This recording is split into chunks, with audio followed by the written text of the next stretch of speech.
आणि आता पाहूयात सविस्तर विशेष। मुख्यमंत्री एकनाथ शिंदे यांच्या उपस्थितीमध्ये दसरा मेळावा कुठे घ्यायचा यावर शिंदे गटाची बैठक मंगळवारी पार पडली। या बैठकीत दसरा मेळाव्याच्या आयोजनाबाबत चर्चा झालेली असून शिवाजी पार्कवरच शिंदे गटाचा दसरा मेळावा होणार असल्याचं जवळपास निश्चित झाल्याचं सूत्रांकडून समजतंय। तर उद्धव ठाकरेंच्या शिवसेनेकडून आता दुसऱ्या पर्यायाची चाचपणी सुरू झाल्याचंही बोललं जात आहे। पाहूयात नेमकं शिवाजी पार्कवर यंदा विचारांचं सोनं नेमकं कोण लुटणार ते। शिंदे गटाचा दसरा मेळावा शिवतीर्थावरच। मंगळवारच्या बैठकीत मंथन। आता मूळ शिवसेनेचं काय? शिवाजी पार्क व्यतिरिक्त अन्य पर्याय? यंदा शिवाजी पार्कवर आवाज कुणाचा? दसऱ्याला विचारांचं सोनं नेमकं कोण लुटणार? दसरा मेळावा शिवाजी पार्कवर घेण्यावरून सध्या एकनाथ शिंदे गट आणि उद्धव ठाकरे यांच्यात संघर्ष शिगेला पोहोचलाय। शिवाजी पार्कवर दसरा मेळावा घेण्याबाबत सर्वप्रथम शिवसेनेनं अर्ज केला। त्यानंतर शिंदे गटाकडून आमदार सदा सरवणकरांनी महापालिकेकडे अर्ज केला।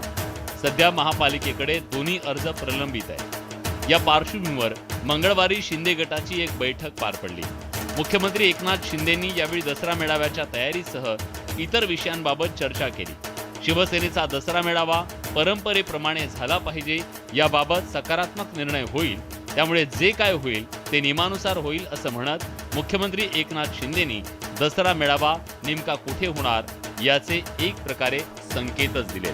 बाळासाहेबांच्या विचाराचं सोनं लुटायला लोक येत होते। आम्ही त्यांचीच भूमिका आणि बाळासाहेबांच्या विचारा पुढे घेऊन जाण्याचा प्रयत्न जो आहे हा, त्यामुळे सगळ्यांची अपेक्षा आहे, आग्रह आहे की दसरा मेळावा झाला पाहिजे। त्यावर देखील चर्चा झाली आहे आणि त्यावर देखील सकारात्मक निर्णय होईल। दसरा मेळाव्यासाठी शिवाजी पार्क मैदान आपल्यालाच मिळेल असा एक प्रकारचा विश्वास मंगळवारच्या बैठकीत शिंदे गटाकडून व्यक्त केला गेला। तसंच हा मेळावा यशस्वी करण्याबरोबर या निमित्तानं राज्यभरात भव्य शक्ती प्रदर्शन करण्यासाठी नियोजनाच्या दृष्टीनं त्या बैठकीत चर्चा झाल्याचं कळतंय। जरी शिवसेना पार्कवर दसरा मेळाव्यासाठी सर्वात आधी मूळ शिवसेनेकडून बीएमसीकडे रीतसर अर्ज केला असला तरी नेमकी परवानगी कोणाला मिळते यावर अजून निर्णय प्रलंबित आहे। त्यामुळे उद्धव ठाकरेंच्या शिवसेनेकडून शिवाजी पार्क न मिळाल्यास पर्यायी व्यवस्था म्हणून बीकेसी किंवा इतर दुसऱ्या मैदानाबाबत चाचपणी देखील केली जाते। त्यामुळे यंदा राज्यातल्या जनतेला एकाच दिवशी दोन दसरा मेळावे पाहायला मिळाल्यास आश्चर्य वाटायला नको। फक्त शिवाजी पार्कवर नेमकं विचारांचं सोनं कोण लुटणार, उद्धव ठाकरे की एकनाथ शिंदे, हे लवकरच कळेल। तोपर्यंत wait and watch. Bureau report, news 18 Lokmat. Mumbai महापालिकेसह इतर महापालिका निवडणुकांचे पडघम वाजायला सुरुवात झाली आहे। युती आणि आघाडीनं त्या दृष्टीनं जमवाजमव करायला सुरुवात केली आहे। तर मनसेनं एकला चलो रेची भूमिका घेतलेली आहे। मात्र मनसे छुपी युती करणार असल्याची देखील चर्चा जोरात सुरू झालेली आहे। पाहूयात काय आहे यात विशेष। पालिका निवडणुकांचे पडघम, स्वबळावर मनसे दाखवणार ताकद, ना आघाडी ना युती, मनसेची वेगळी रणनीती, निवडणुकीत यशाचा वेगळाच फॉर्म्युला। मनसेचा विधानसभेत अवघा एकच आमदार, मात्र राज ठाकरेंचा करिश्मा अजूनही कायम आहे। त्यामुळे मनसेची साथ सर्वांना हवी आहे। मनसेनं एकला चलोरीची भूमिका घेतली, मात्र राज्यात सत्तांतर झाल्यानंतर राज ठाकरेंनी देवेंद्र फडणवीसांना पत्र लिहिलं। फडणवीसांनी शिवतीर्थ गाठून राज ठाकरेंची भेट घेतली, त्यामुळे दोन्ही पक्षांची जवळीक वाढली।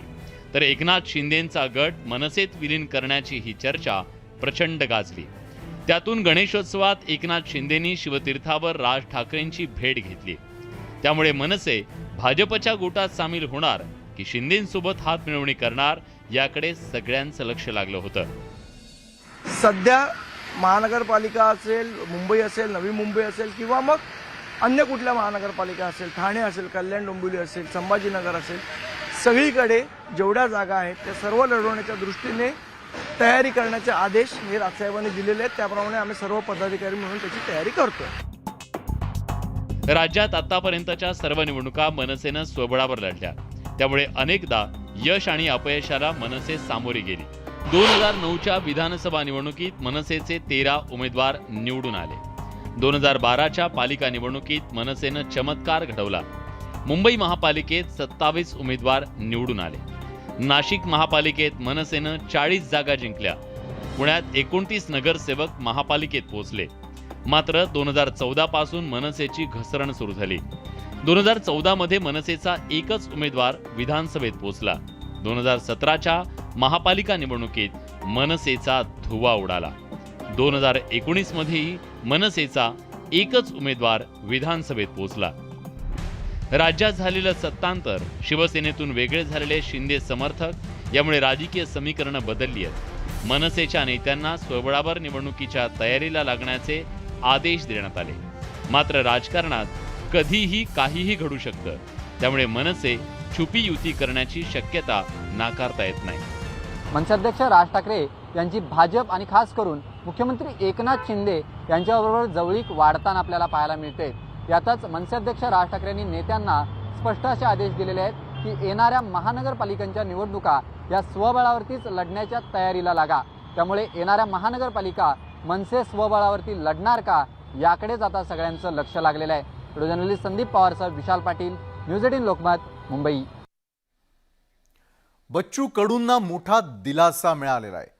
मरीन ड्राईव्ह पोलिसांनी कारवाई करत कडूंना कोर्टात हजर केल्यानंतर गिरगाव कोर्टानं त्यांना 14 दिवसांची पोलीस कोठडी सुनावली होती.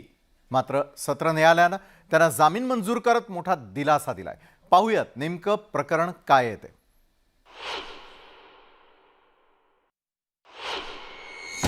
बच्चू कडूंना दिलासा, सत्र न्यायालयाकडून जामीन मंजूर. वैयक्तिक जात मुचलक्यावर जामीन मंजूर.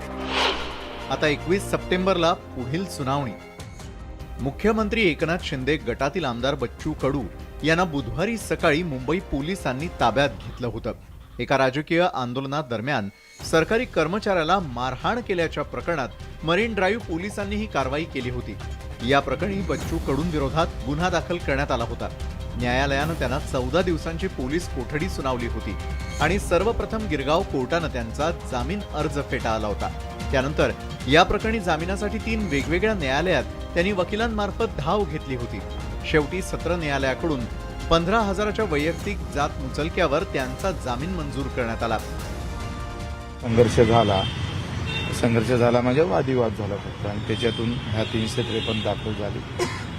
आता त्याच्यात आम्ही थोडं नेमका गुन्हा कधी दाखल झाला ते माहीत नाही, समन्स पण आला नाही आणि डायरेक्ट आम्हाला आता म्हणजे एकंदरीत सेशन कोर्टानं आता आम्हाला बेल दिलं म्हणून मला धन्यवाद देतो. एका राजकीय आंदोलनात दरम्यानचं प्रकरण, सरकारी कर्मचाऱ्याला मारहाणीचा आरोप, मरीन ड्राईव्ह पोलिसांकडून कारवाई, कोर्टानं 14 दिवसांची पोलीस कोठडी सुनावली. आधी गिरगाव कोर्टानं जामीन अर्ज फेटाळला. शेवटी सत्र न्यायालयाकडून जामीन मंजूर. सत्र न्यायालयानं जामीन मंजूर करताना बच्चू कडूंच्या वकिलांकडून झालेल्या चुकांमुळे त्यांना चांगलंच फटकारलं देखील. यापूर्वी अकोल्यातील जिल्हा परिषदेकडून जिल्हा नियोजन समितीकडे पाठवलेल्या रस्त्यांच्या प्रस्तावामध्ये परस्पर बदल केल्याप्रकरणी एप्रिल 2022ला अटकपूर्व जामीन मंजूर करण्यात आला होता. त्यामुळे भविष्यात त्यांच्याकडून कोणतीही चूक होऊन पुन्हा कोर्टाची पायरी चढावी लागू नये अशीच काहीशी प्रार्थना बच्चू कडूंच्या समर्थकांकडून केली गेल्यास नवल वाटायला नको. Bureau report, news 18 Lokmat.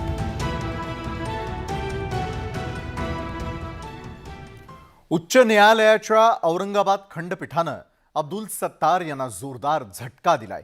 बाजार समितीच्या जागेप्रकरणी हस्तक्षेप केल्याप्रकरणी ही नोटीस बजावण्यात आलेली आणि त्यामुळे सत्तांतराचे ग्रह फिरलेत का असंच म्हणायची वेळ आली आहे का अशी एकच राजकीय चर्चा देखील रंगली आहे. पाहूयात आमच्या या विशेष रिपोर्टमधून नेमकं हे देखील काय प्रकरण आहे ते. अब्दुल सत्तारांना जोरदार झटका. औरंगाबाद खंडपीठानं फटकारलं.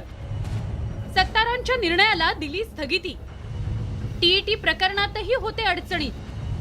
सत्तारांचे ग्रह फिरलेत. कृषी मंत्री अब्दुल सत्तार यांचे ग्रह सध्या फिरलेत असं म्हणायला हरकत नाही. कारण ऐन मंत्रिमंडळ विस्ताराच्या काळात टीईटी प्रकरणात सत्तारांचं नाव चर्चेत आलं होतं. तसंच मध्यंतरी उपमुख्यमंत्र्यांनी योजना परस्पर घोषित केल्यामुळे सत्तारांना सुनावल्याचंही समोर आलं होतं. बुधवारी न्यायालयानं आघाडी सरकारच्या काळात राज्यमंत्री असताना सत्तारांनी घेतलेल्या निर्णयांना स्थगिती दिली आहे. सत्तार यांचं हे पहिलं प्रकरण नाही. अशा प्रकरणांच्या फाईल्स असल्याचा चंद्रकांत खैरेंनी टोला लगावलाय. त्यांचं हे दोनच प्रकरणं नाही आहे, त्यांचे असे अनेक प्रकरणं आहे की त्यांनी हेअरिंग घेऊन ताबडतोब हेअरिंग घेऊन लगेच हे करून हे केलं आहे आणि कुठेही ते नियम नाही, काही नाही. आणि म्हणून मला या ठिकाणी सांगायचं की अब्दुल सत्तार यांचे प्रकरण भरपूर आहेत, इतकी मोठी फाईल झालेली आहे. आणि मग असं असेल तर त्या ठिकाणी आमच्या भारतीय जनता पार्टीला जे खूप जास्त आमच्याशी घसघस करतात त्यांना हे कसं वाटलं. न्यायालयानं स्थगिती दिलेलं प्रकरण काय? बाजार समितीच्या एका जागेचं प्रकरण न्यायप्रविष्ट होतं. त्यानंतर न्यायालयाने व्यवहाराला मान्यता दिली असताना देखील तत्कालीन महसूल राज्यमंत्री अब्दुल सत्तार यांनी एका अर्जावर या व्यवहाराला स्थगिती दिली होती. तर याच वेळी त्यांनी बाजार समितीच्या संचालक मंडळावर गुन्हे दाखल करण्याचे आदेश देखील दिले होते. या आदेशाच्या विरोधात संबंधित लोक न्यायालयात गेली असता न्यायालयाने अब्दुल सत्तारांच्या आदेशाला स्थगिती देत भूखंडावरील स्थगिती उठवली. अब्दुल सत्तारांना याआधीही औरंगाबाद खंडपीठात माफीनामा द्यावा लागला होता. सावंगी इथल्या एका शेतजमिनीच्या प्रकरणात नायब तहसीलदारानं निवाडा दिला असतानाही अब्दुल सत्तारांनी तक्रारीवरून त्या निवाड्याला स्थगिती दिली आणि प्रकरणाची चौकशी लावलेली होती. त्यावेळी ते प्रकरणही खंडपीठात गेलं होतं. त्यावेळीही खंडपीठानं सत्तारांना खडसावलं होतं आणि सत्तारांनी खंडपीठात माफीनामा दिल्यानंतर ते प्रकरण मिटलं होतं. अब्दुल सत्तार यांच्या या वारंवार चुकीच्या आदेशामुळे शासनाचे नाव सुद्धा खराब होत आहे. माझी मागणी आहे की शासनाने अशा मंत्र्याचा राजीनामा द्यावा, कारण वारंवार कोर्टामध्ये माफीनामा मागणे, कोर्टाने फटकारणे हे शासनासाठी कुठेतरी अत्यंत लाजिरवाणी गोष्ट आहे. सत्तारांची ओळख ही एक प्रकारचा फायर ब्रँड नेता आणि बिनधास्त नेता म्हणून आहे. मात्र कधी कधी ते त्यांच्या बोलगेहुडेपणामुळे अडचणीत येतात. शिवाय न्यायालयाकडूनही त्यांना चपराक मिळाल्यामुळे भविष्यात त्यांनी आपल्या कॅबिनेट मंत्रिपदाला जपत तारतम्य बाळगणं गरजेचं आहे, असंच काहीसं त्यांच्या हितचिंतकांचं म्हणणं असणार. अब्दुल सत्तार यांचे बिनधास्त व्यक्तिमत्व असल्यामुळं ते अनेक वादग्रस्त वक्तव्य सतत करत असतात आणि त्यानंतर त्यांना अनेक अडचणी सुद्धा आलेल्या आहेत. आताही आपल्या अधिकारात नसताना त्या प्रकरणामध्ये स्थगिती देणे किंवा त्याची पुन्हा चौकशी लावणे याचमुळं अब्दुल सत्तारांना यंदाही कोर्टाने फटकारलंय. आता कृषी मंत्री आहेत, त्यामुळे यापुढे अब्दुल सत्तारांनी विचार करून बोलणं गरजेचं आहे. सुधीर जाधवसह सिद्धार्थ गोदाम, न्यूज 18 लोकमत, औरंगाबाद. फॉक्सकॉनच्या मुद्द्यावरून जोरदार राजकारण पेटलेलं आहे. फॉक्सकॉनसाठी आग्रही असणाऱ्या शिवसेनेचा रिफायनरीला विरोध का, असा सवाल सत्ताधाऱ्यांनी उपस्थित केला. विरोधकांची भूमिका ही दुटप्पी असल्याचा आरोप उद्योग मंत्र्यांनी केलेला आहे. फॉक्सकॉनसाठी आग्रह, रिफायनरीला विरोध का? विरोधकांच्या दुटप्पी भूमिकेवर सत्ताधाऱ्यांचं बोट. रिफायनरीच्या मुद्द्यावर भाजपचा निशाणा. फॉक्सकॉन प्रकल्प गुजरातला गेल्यानं महाराष्ट्रातल्या विरोधी पक्षाच्या नेत्यांनी रान उठवलंय. सत्ताधारी आणि विरोधकांमध्ये आरोप प्रत्यारोपांच्या फैरी झडू लागल्यात. विरोधकांच्या आरोपांवर आता सत्ताधाऱ्यांनीही बारसू धोपेश्वर रिफायनरीचा मुद्दा उपस्थित केलाय. फॉक्सकॉन प्रकल्पासाठी एवढे आग्रही आहात, मग रिफायनरीला शिवसेनेचा विरोध का, असा सवाल उद्योग मंत्री उदय सामंत यांनी उपस्थित केलाय. आज महाराष्ट्रामध्ये अजून एक प्रकल्प येतोय, तो म्हणजे रिफायनरीचा प्रकल्प येतोय. ठीक आहे, हा 1.25 लाख करोडचा प्रकल्प होता, परंतु 3.5 लाख कोटीचा प्रकल्प हा कोकणामध्ये येऊ घातलेला आहे. मला सगळ्याच पक्षांना एक विनंती करायची आहे, एका प्रकल्पासाठी एक भूमिका आणि दुसऱ्या प्रकल्पासाठी दुसरी भूमिका, अशी भूमिका युवा पिढीच्या समोर कोणी नेऊ नये. उद्योग मंत्री उदय सामंतांच्या या टीकेला शिवसेनेनं तिखट प्रतिक्रिया दिली आहे. जिथे महाराष्ट्राला नको असतील किंवा महाराष्ट्राला जे काही थोडे दुखवणारे प्रस्ताव असतील ते हट्टाने पुढे आणायचे, पण महाराष्ट्राला हवेत हक्काचे प्रस्ताव आहेत ते इथून पळवून न्यायचे, हेच या सरकारचं धोरण आहे का? आणि म्हणून नाणार आणि बारसूबद्दल देखील आमचं मत स्पष्ट आहे की स्थानिकांना जे मान्य असेल, तिकडच्या भूमिपुत्रांना, त्यांच्यासोबत आम्ही उभे राहू. फॉक्सकॉन प्रकल्प महाराष्ट्रातच राहायला हवा होता, पण जो रिफायनरी सारखा प्रकल्प महाराष्ट्रात होऊ घातलाय त्याबाबतही लोकप्रतिनिधींनी आपली धोरणं निश्चित करायला हवीत. अन्यथा एक दिवस फॉक्सकॉन सारखा रिफायनरी प्रकल्पही महाराष्ट्रातून बाहेर जाईल यात शंका नाही. विनय म्हात्रे, न्यूज 18 लोकमत, नवी मुंबई. राज्यामधल्या सत्तांतरानंतर मंदिरं आणि संस्थांवरील विश्वस्त मंडळांमध्येही बदल होणार असल्याचं स्पष्ट झालेलं आहे.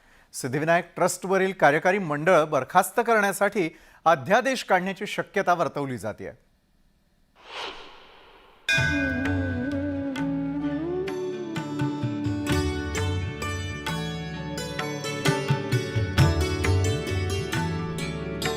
मुंबईतील सिद्धिविनायक आणि शिर्डीचे साईबाबा यांच्यावर असंख्य भाविकांची श्रद्धा आहे.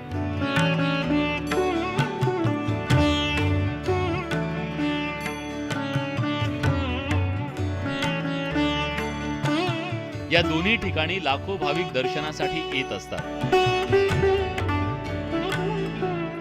भाविक देवाच्या पायावर मस्तक टेकवण्यासाठी येतात, तर या मंदिराच्या ट्रस्टवर विश्वस्त म्हणून नेमणूक व्हावी यासाठी राजकारण्यांसह समाजातील प्रतिष्ठानचे प्रयत्न सुरू असतात. राज्य सरकारकडून विश्वस्त मंडळाची नियुक्ती केली जाते. महाविकास आघाडी सरकारकडून श्री सिद्धिविनायक गणपती मंदिर ट्रस्टवर विश्वस्तांची नियुक्ती केली होती. त्यात आदेश बांदेकर यांचाही समावेश होता. आता या नियुक्त्या रद्द करण्यासाठी राज्य सरकार अध्यादेश काढण्याची शक्यता आहे. मात्र 3 वर्ष ट्रस्टवरील कार्यकारी मंडळाचा कार्यकाळ असतो. परिणामी ते बरखास्त करता येत नाही अशी तरतूद कायद्यात करण्यात आली आहे. शिंदे सरकारच्या रडारवर आता सिद्धिविनायक न्यास मंडळ सुद्धा आहे. हे मंडळ बरखास्त करण्यासाठी राज्य सरकार अध्यादेश काढण्याच्या तयारीत आहे. त्याच्यासाठी विधी व न्याय खात्याचा अभिप्राय घेण्यात आलेला आहे. सद्यस्थितीला या मंडळावरती महाविकास आघाडीचे विश्वस्त आहेत. मात्र राज्य सरकार हे मंडळ बरखास्त करण्याच्या तयारीत आहे.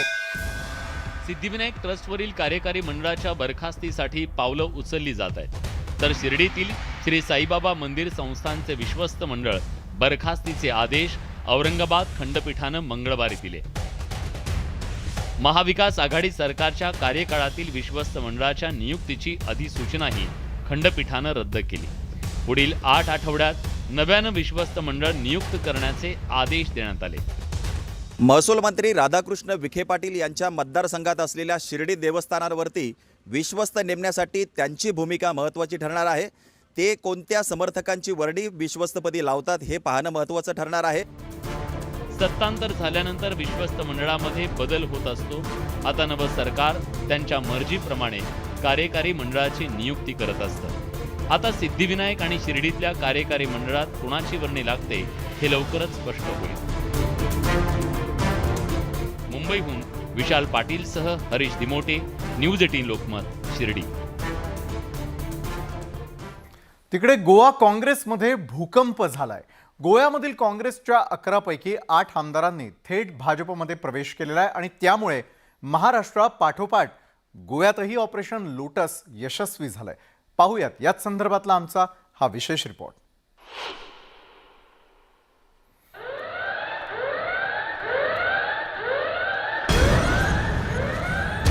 गोवा काँग्रेसमध्ये भूकंप. काँग्रेसला मोठं भगदाड. एकीकडे काँग्रेसची भारत जोडो यात्रा, तर गोव्यात काँग्रेस छोडो अभियान. गोवा काँग्रेसचे 11 पैकी 8 आमदार भाजपमध्ये. गोव्यात ऑपरेशन लोटस यशस्वी.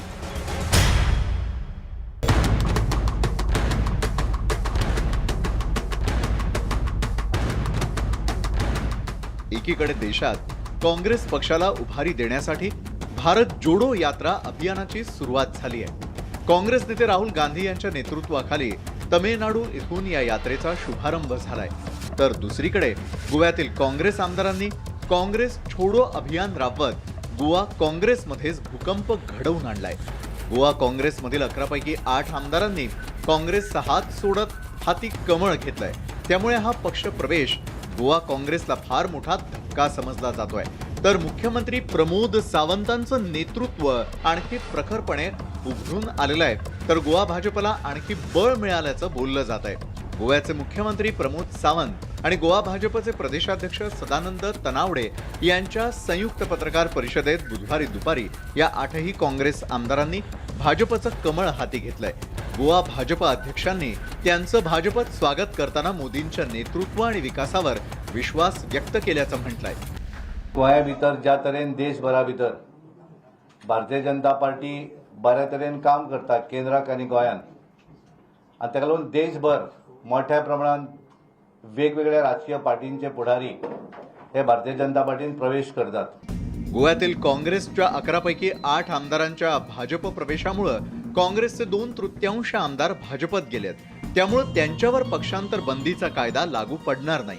माननीय पंतप्रधान नरेंद्र मोदीजी हांचे विजन जे आसा नवभारत निर्माण करप आणि गोंयच्या विकासा खातीर ते म्हणजे सरकारात ते आयल्या, तांच्यांनी सपोर्ट केला. हांव तांच्या सगळ्यांचे स्वागत करता. देशा बरोबर गोंय बी फुडें व्हरपा खातीर सातत्यान तांचो तेंको हो निश्चितच रित्या गोंयच्या विकासात एक ऐतिहासिक निर्णय ठरतलो.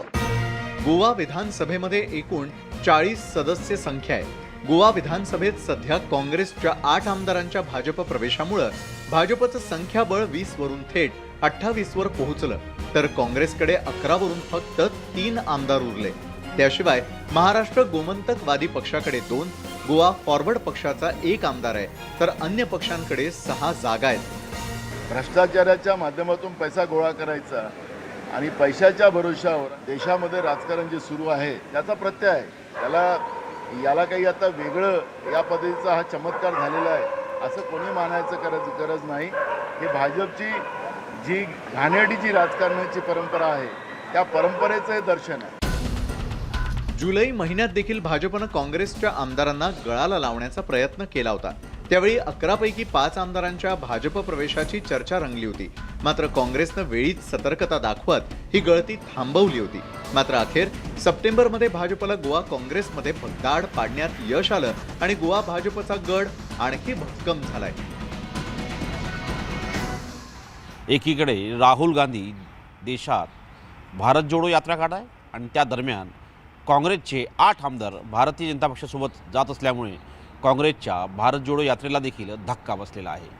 नवी दिल्लीहून व्हिडिओ जर्नलिस्ट विकाससह प्रशांत नामदास, न्यूज 18 लोकमत.